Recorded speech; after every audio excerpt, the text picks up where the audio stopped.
Jeevan Thondaman. I was the former State Minister of Estate Housing and I'm currently a Member of Parliament for Nuwara district.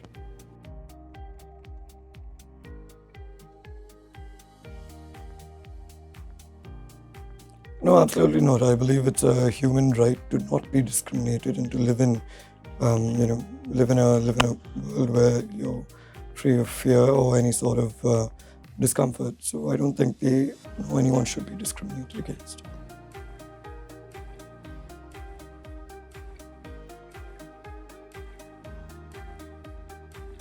Grow up.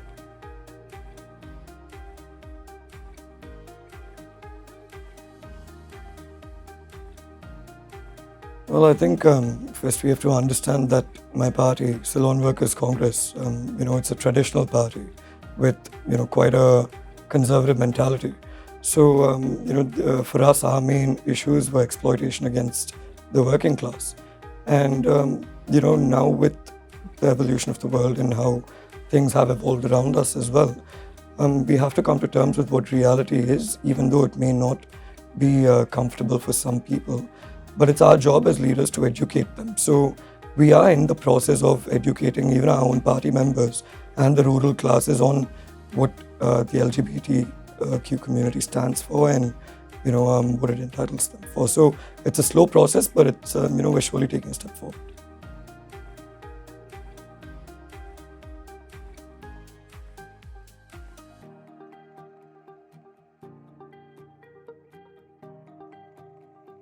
Yes, I'm aware. I think it's it's inhumane and it grossly violates somebody's privacy, personal space, and even their right to live as a free citizen in this supposedly free country.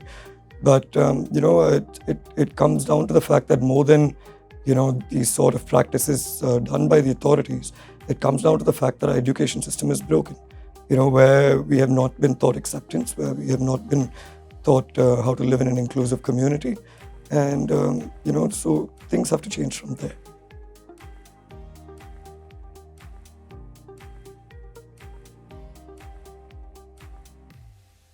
So as of now, what we have done as a political party in Parliament is that, we met the Justice Minister recently.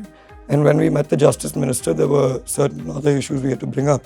And along with those issues, we even brought up the issues faced by the LGBTQ community in Sri Lanka itself and the lack of recognition given to them. So when these issues were brought up, we were also given it in a form of writing as a proposal to the 21st Amendment that a person should be able to live in this country regardless of their sexual orientation without having the fear to express how they feel or just be who they are.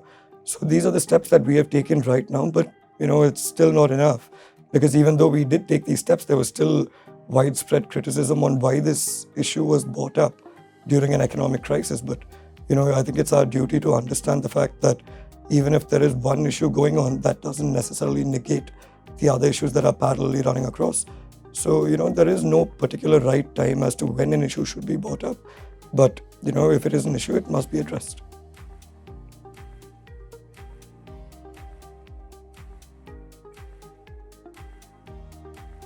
Yes, of course, because there's no difference between a child who is part of the LGBTQ community as opposed to a child who is, in society's term, normal.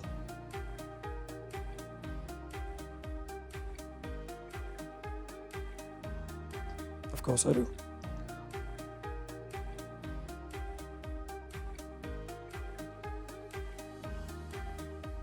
I think they have the same qualities as my other friends would. They have their good qualities and their bad qualities. But at the end of the day, one thing I have noticed which sets them apart is how much they recognize empathy. Because I think I'm assuming it's because it would not have been an easy childhood for them growing up, with people constantly rejecting them or treating them differently. So with that, I feel they have developed a sense of empathy which is higher than that of an individual who is heterosexual.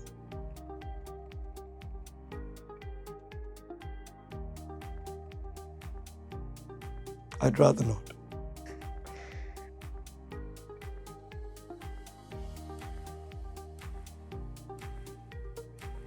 Well, not just Sri Lanka, but LGBTQ people all over the world I think they have made a lot of progress despite the backlash, despite the negativity thrown at them. They have made a lot of progress in the past 50 years. And I think one of the main reasons for that is that they kept the conversation going no matter what. So I think it is their job, it's their duty to keep the conversation going, and it's our duty to let them talk and for us to listen and see how we can take the country forward.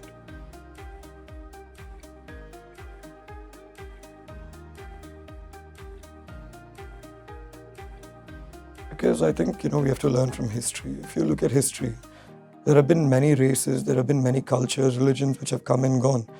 Some have stayed longer than the others, and some have ceased to exist overnight. So all this religion, race, culture, all these factors, they're temporary. The only thing that is of any sort of permanence is humanity, mankind.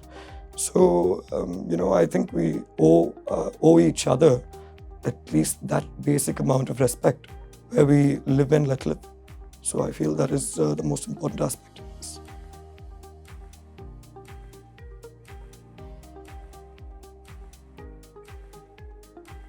Well, the message that I have to Sri Lankans is, just because somebody is different or somebody is in any way not who you are, that does not give you a right to put them down or stomp over them, and let alone trample their rights.